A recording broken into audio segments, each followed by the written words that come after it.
Good morning बच्चों। हम लोग क्लास 5 में पढ़ेंगे पाठ 4 दक्षिण की यात्रा। ठीक है, तो पाठ 4 में दिया है दक्षिण।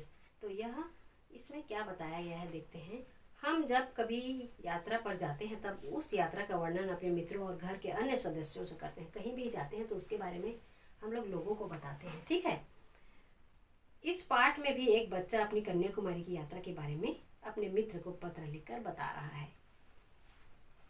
तो मित्र को पत्र लिखकर बता रहा है, तो मित्र को पत्र लिखते हैं तो पहले क्या लिखा जाता है ऊपर में, प्रिय मित्र, है ना, कमल या जो भी है नाम। तो प्रिय कमल, बहुत दिनों से तुम्हारे साथ फोन पर बातचीत नहीं हो सकी। इस बीच अगर तुमने कोई पत्र लिखा होगा तो वह भी मुझे हस्तगत नहीं हो सकता था। दरअसल मैं अपने शिक्षक और सहपाठियों के साथ दक्षिण भारत के लगभग अंतिम छोर की यात्रा, दक्षिण भारत में मतलब गया था यात्रा, हस्तगत मतलब प्राप्त। ठीक है, तो दक्षिण भारत की यात्रा करने गया था और लगभग अंतिम छोर मतलब पूरा लास्ट तक आया हूँ। आज कुछ विश्राम मिलने पर तुम्हें यह पत्र लिखने बैठा हूँ। मतलब कहीं पर आराम करने के लिए जब बैठे तो वह बच्चा अपने मित्र को पत्र लिख रहा है। ठीक है, आज से एक सप्ताह पहले हम कन्याकुमारी पहुंचे थे। मुंबई से कन्याकुमारी की यात्रा हमने रेलगाड़ी से ही की। यात्रा के दौरान नारियल और ताल के पेड़ों की कतारें देखकर मन प्रफुल्लित हो गया।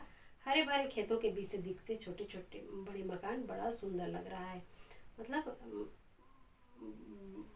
अपने पत्र में अपने दोस्त को बता रहा है, कन्याकुमारी की यात्रा हमने रेलगाड़ी से की। यात्रा के दौरान नारियल, ताल और पेड़ों की कतारें मतलब जो लाइन से पेड़ लगे रहते हैं। ठीक है, देखकर मन प्रफुल्लित मतलब मन इतना खुश हो गया। हरे भरे खेतों के बीच से दिखते छोटे बड़े मकान बहुत सुंदर लग रहे थे और हरे भरे खेतों के बीच से में मकान भी बड़े सुंदर लग रहे थे। ठीक है, कन्याकुमारी भारत का दक्षिणी छोर है। कन्याकुमारी नाम सुना है आप लोगों ने, ये भारत का दक्षिणी छोर है। छोर मतलब किनारा है। यहाँ 3 समुद्रों का मिलन होता है। इसके दक्षिण में हिंद महासागर है। ठीक है, समुद्र है ये। पूर्व में बंगाल की खाड़ी और पश्चिम में अरब सागर है। तीनों समुद्रों की जल धाराएं अलग अलग दिखाई देती हैं। इन समुद्रों के आसपास की रेत का रंग भी भिन्न भिन्न है। ठीक है, देखो इनके समुद्र के आसपास जो रेत है, तीनों समुद्र के आसपास में जो रेत है उनका भी कलर मतलब रेत का रंग भी भिन्न भिन्न है, अलग अलग है। यहाँ हमने सूर्योदय और सूर्यास्त के दृश्य देखे। यहाँ सूर्य का उदय होना और सूर्यास्त का दृश्य कैसा लगता है उसको भी उन्होंने देखा।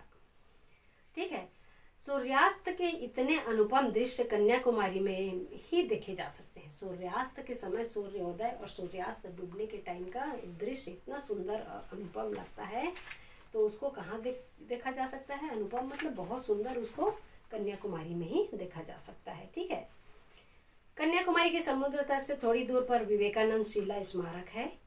यहाँ स्टीमर से पहुंचा जा सकता है। स्मारक के पास पहुंचकर बड़ी शांति मिलती है, मतलब वहाँ बहुत आनंद आता है। ठीक है, यही तमिल भाषा के महाकवि तिरुवल्लुवर का स्मारक और उनकी विशाल प्रतिमा भी स्थापित है।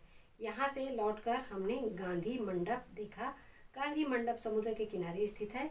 इस मंडप की दीवार से सागर की लहरें आकर टकराती हैं। ठीक है, गांधी मंडप है वो कहाँ पर है?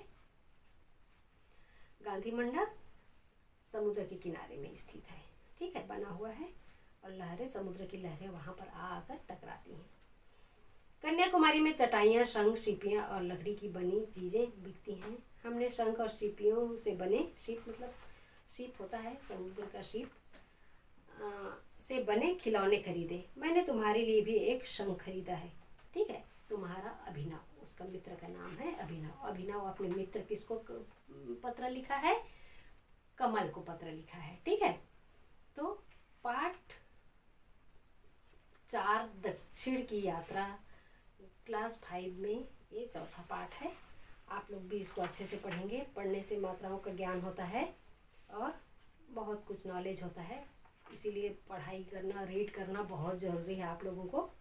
ठीक है, तो दक्षिण की यात्रा कैसी रही, इसकी अभिनव की, उसको आप लोग भी इस पुस्तक को पढ़ लेंगे, रीड कर लेंगे। ठीक है बच्चों?